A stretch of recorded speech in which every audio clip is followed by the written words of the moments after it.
This is a special edition of Late Night Health. We are at Supply Side West in Las Vegas, and we're getting some interviews, as we've been doing, with thought leaders throughout the industry of supplements. Our guest is Anand Swarup, and he is Dr. Swarup, but I'm going to call him Anand. Is that okay? That's totally okay. All right. Tell me about your background, first of all. So Mark, I am a scientist by training. I spent 25 years of my early life learning about science. I earned MS in biochemistry and a PhD in chemistry related to muscle science back in India. So I started as a scientist, never thought that I'd end up running an industry. I thought I'm just going to be somewhere in academia, teaching or doing research, but the fate has it. I started my career in pharmaceuticals. 15 years I was part of the red race out there, where I was doing research, production, quality control, and was there a light switch that you went on? A light switch that went on and said, "I belong in the supplement industry"? Yeah, that realization came to me somewhere 15 years down my career in pharmaceuticals.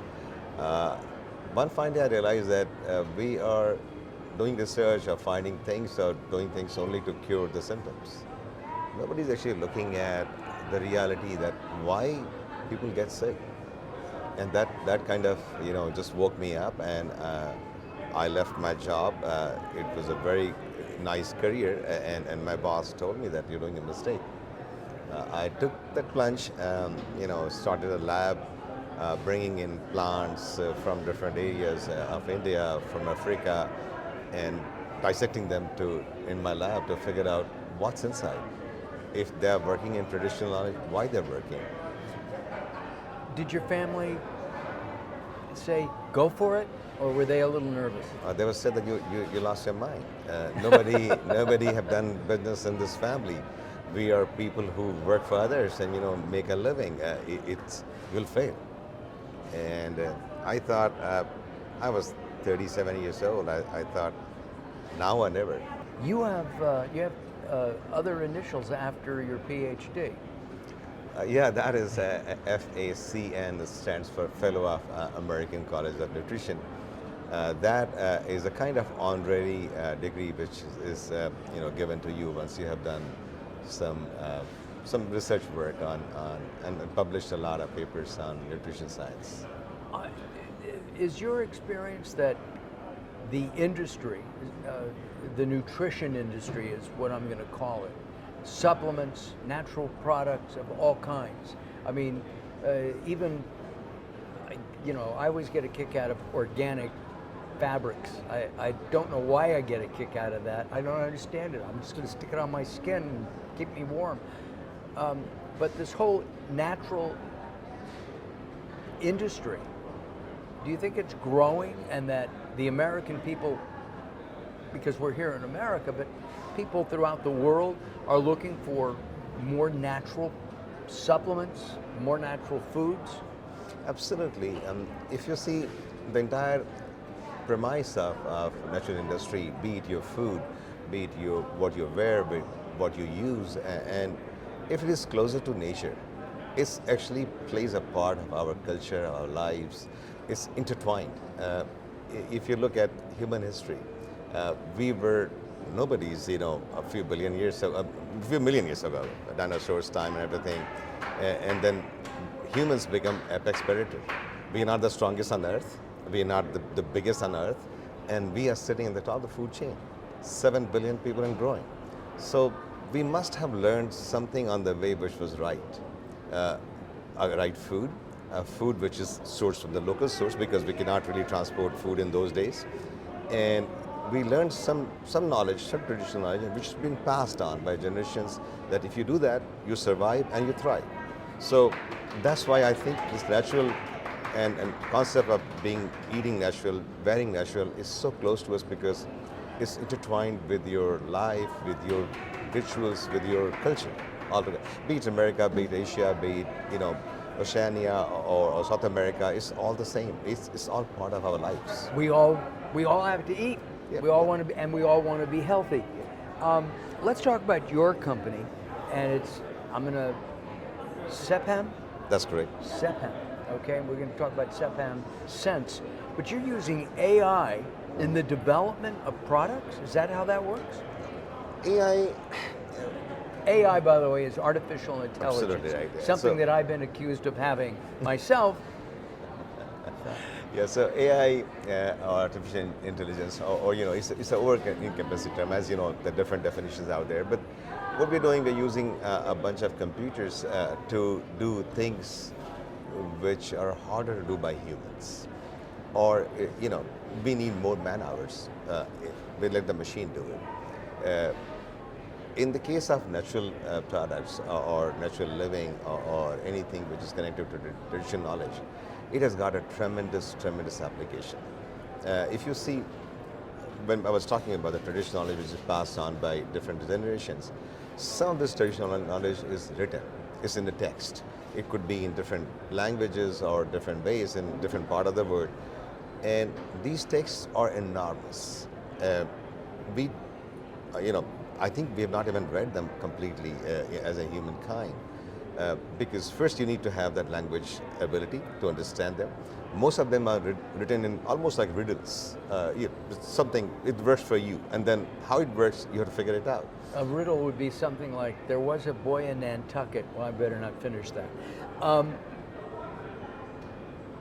What does CPIM do? What do you create? What have you created? So what we created, that we look at traditional knowledge, we use modern scientific tools to really examine them, that how they work. For example, we say, ginger works for your gastric reflex. That's a known fact out there. What we did, we took ginger, we broke it down to its components and in constituents, gingerol, shagols, 8 shagols, the different peaks, different compounds. And then we studied those compounds, that how they interact with your gastric system, what enzymes you have, how they're going to interact, how they're going to basically shut down your H2 pump, which basically produces extra acid in your stomach. So I use my training as a scientist in pharma and apply them on the side of nutraceuticals. And that's what CIFAM is doing. We have a big lab in Fulton, Maryland, where we maintain human cell lines.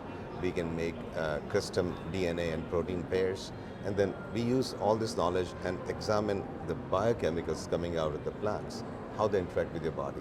So, I take a ginger supplement, okay, for a number of things. It can be used for pain relief. There's so many different things. I think depression can also be used for gut health. Yeah, So I take some ginger. I cook with a lot of ginger because it tastes good. Yep. Can I just cook with ginger? You can't eat the ginger root because that's too strong. Too strong. Could I cook with enough ginger to supplement me or not? Absolutely, because the active parts of ginger, they're almost indestructible. Gingerols are, you can just turn a heat up and they remain the same. They don't change too much. Even if they change to a kind of different isomer, they are still going to have the same effect on your body. So that's why you see typical Eastern, South Asian cooking is very much heavy on ginger. And that's again a traditional knowledge. Sure. People eat hot food with ginger, still don't get the upset stomach. So there you go. Well, and as everybody knows, I'm a big foodie. I try to eat as natural as I can. I do vary, once in a while there's a hot dog or something. But for the most part, I'm fairly healthy. I love Indian food, food from Sri Lanka, from that part of Asia, Chinese, Korean, Japanese, you name it, I eat it. I love all of that. And many of these have garlic and ginger in their products or in their foods. Is that enough, or do I need to supplement? I guess It all depends on your individual requirement. Sometimes if you're eating some natural food with ingredients which are bioactive, they're good, but then if you feel that you're not actually getting enough benefits, you still have, say, reflux, acid reflux, so then you should, consider taking a supplement of Got that. it. But if it's working with the food, that's the best way. And CPAM works with manufacturers to include your ingredients into their products, correct? Yes. So that's our basic business. So research was one part. Once we find the product which is working and we have the basis behind how it works, then we send it to our manufacturing facilities, which are based in India and in Uganda. These are the two places we have our manufacturing where we scale them up. Most of the time, because the raw material comes either from Africa, very biodiverse, or Asia, which is again very biodiverse. So just to save that, kind of transport cost and leave our carbon footprint smaller, we manufacture there, and then we bring in our ingredients to US. And that is being sold to different brands who put in their products. Ayurvedic medicine was started in India. It's an ancient healing system. How much does that work with the CPAM philosophy? So we look at ancient systems of medicine, which are out there, and we try to look at things which are documented. Ayurveda is one of them. We also look at TCM, traditional Chinese medicine. We look at parts of South American medicine, which is available in literature. We look at modern ethnobotanists who are actually looking at the plants in Peruvian Amazonian forests, and we just try to use all this knowledge available to us to look for the actives, how they work, and then create new remedies. What is on the horizon for you? So I think on the positive side, I'm looking at AI to be used in this entire journey, because there the machine learning or the AI can help us to decipher the tremendous amount of knowledge we have out there. Written text in different languages, Chinese, Sanskrit, Pali, Hindi, or Spanish, or older Incan texts. If there are methods available which can translate all these things quickly, and they don't do the literal translation. You understand that what's behind them, and then use AI to decipher and ask questions to AI. That I want, I want a legume which is good for very high protein, can be grown in a temperate climate. So what it does now, AI has got all the data deciphered in the system. Once you ask this pointed question, it will go through different species where they describe where they're being traditionally growing, and now going to basically give you 10 options. That's amazing. It's just mind-boggling. And it takes less time for the AI than a human. A human can do the same thing. Will take maybe 100 years. Wow. When AI takes over my job, I'm going to cry. Do you think AI is going to become more and more prevalent through not only the supplement industry, but in industries in general? I think AI will be everywhere. I look at AI as a very smart assistant. Super smart assistant. A tool is a tool, and I think for anything, for any tool out there, software or hardware tools, it again depends on the intent. If we come in with a good intent to use it on a very positive side, it can really enhance your power to look at data. You can enhance your power to analyze the data. There are flip sides to everything out there, but then I think by and large, so far what we are looking at, what we're using it is for good intent. I think that there are AIs that are writing copy, writing commercials and stories, and telling jokes. I'm fascinated. I really am. It's fascinating, and this also tells you that as humans, how much less creative we have become in last 100 years. If we have been more creative, AI just learns from our own data. So what we created in our last 100 years, if this remains the same, then AI can decipher and create something out of that. But if we are more creative, if we have more time on our hand, if we don't do the work which AI is going to do for us, I think that is going to lead us to the next stage of our development, as a humankind, where we are going to look at data more and be more creative with the data.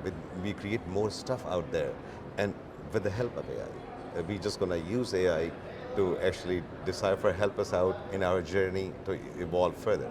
I just watched an old Twilight Zone where the computer, they didn't call it an AI, it was a computer, and it was as big as a house. It was huge, and the scientist who developed it was having problems, romantic problems, and the computer helped him.